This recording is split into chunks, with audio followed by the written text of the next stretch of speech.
I wish to speak with you, and now seems an opportune time. Are you preoccupied? No? Good. Move over, I wish to sit beside you. I want to know why you used the power of the worm to convince that goblin at the gate to let us pass, and not simply severed their head. We could have slain any others that rushed to their defense. I agree we knew not their numbers, and you wanted to avoid a potentially deadly fight, but I do not want you to use this strange affliction, even if the ends are beneficial to our mission. It has already been 4 nights, and still the disgrace of ceremorphosis eludes us. Do not tempt fate, Sheilak. It is not a lack of faith in you that I speak this truth. I am certain that even Gale would advise against experimenting too far with such unknown magics, if this infection could even be called magic. I would not call this a boon in any conceivable way. It is with shame that I carry this parasite, and will be rid of it as soon as we reach a creche. I advise that you follow suit, even though I can see that you are influenced otherwise by those around us, especially the vampire. His hunger for bloodshed can be admirable, but his appetite knows no bounds. For blood, and for power it seems. You let him encourage you into opening that barn door, interrupting those 2 repugnant creatures in their moment of pleasure, and starting a fight we were not prepared for. Shadowheart almost lost an arm were it not for her deft reaction. She is a foolish child, but she has her uses in battle. Do not be so thoughtless in the future. You are a curious one, Sheilak. You advise caution in some instances, but are reckless in others. You both infuriate and fascinate me. For us, Githyanki, there is but one way we must conduct ourselves. Chama Zala Vlaakith. Vlaakith's will above all, and we honor her with our ferocity, our focus, our unbreakable loyalty. You carry no such oath, do you? Your loyalty is to yourself. I do not know if I should pity you or envy you. The former, most definitely the former. You are a compass without a needle, or perhaps one that spins with foolish abandon. Yet you have not fallen in battle, and many a day we return to camp, doused in the blood of our enemies, and are bruised as fallen fruit. And you are always swift to offer comfort. A kind ear, I believe is the phrase. You are unrelenting when conflict arises, but kind to those closest to you. No, this is not uncommon for Githyanki. There must be solidarity in an army, but no sentiment. The weakest are left behind for the vermin to feast upon.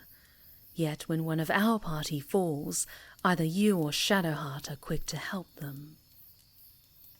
I am curious, if one of us were to be slain, which would bring you the most pain? Scratch. That was an unexpected response, but I know how attached your kind are to your pets. No, I am not smiling. It must be the firelight casting strange shadows upon my face.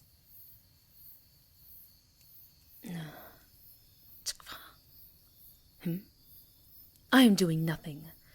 Some barbs of grass seeds got caught in my hair when I was thrown back by that lumbering ogre. They have been irritating my scalp all day like ants biting at my skull. I finally have the time to remove them and re-braid my hair. You wish to assist? Why? To what purpose? Friends help each other. There is no need. I am more than capable of taking care of... Very well, Sheilak. But if this is some ploy to lower my defenses, know that I will slit your belly open before the thought even crosses your mind. I will take care of the rest of the braids myself, but the ones that overlap the back of my head require attention. While you occupy yourself with this task, I will sharpen my secondary blade. I have already tended to my longsword, and it is ready to taste goblin flesh when dawn comes.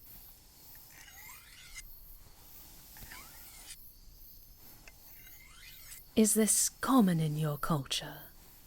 This strange assistance with grooming? You just enjoy doing it? Is it used as a bonding tactic of some sort? When we were in the tiefling camp, I saw some of the children were gathered in a circle, helping one another with brushing and braiding their hair. They were smiling, despite their impoverished surroundings.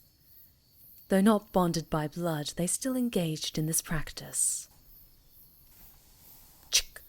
You dare not think me some kind of child, do you, Sheilak?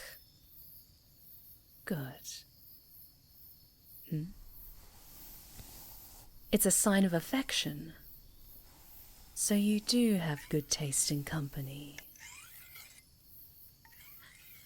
I can sense the tremor in your hands, Sheilak.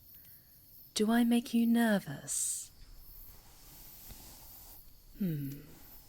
Fine. Stay silent. I can smell the truth radiating off you in perfumed waves. It's enjoyable, as is this strange grooming practice. This proximity with you, and feeling your fingers deftly untangling my hair is a welcome sensation. Githyanki do not engage in such subservient gestures with one another. We are responsible for maintaining our own appearances when resting between battles. If we do not have the time for adding such vain flourishes like braids or metallic embellishments, we simply cut the hair or tie it back. What matters is that we keep our vision unobstructed. I am well aware that I am tense, Sheilak. I am always tense, ready for battle, ready to strike. One moment we may be idling in camp, drinking wine, playing fetch with Scratch. The next, one of our closest allies may be coughing up blood, their bodies splitting open to reveal tentacles and repulsive purple flesh. I must be ready. But that does not mean I cannot savor these moments of closeness when I can. We just need to be aware of our surroundings at all times. Speaking of which, Shadowheart has spotted our proximity. It seems she does not approve of your kindness towards me.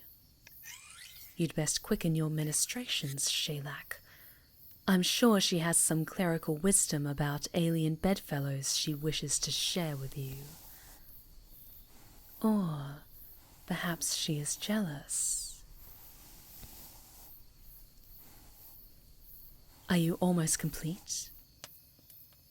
It is done. Good. No, you stay kneeling a moment longer, Sheilak. I want to admire the sight. I could get used to seeing you in such a way. You know how I relish in the sight of someone bowing before me. Let me move closer to your ear. Indulge me a moment longer, since you are in such a mood for idle pleasures. Thank you for this gesture of gentility. Perhaps I will return the favor one night, when the intoxicating musk of battle is radiating off your skin, and we are both doused in sweat and blood. Until then, Sheilak, good night.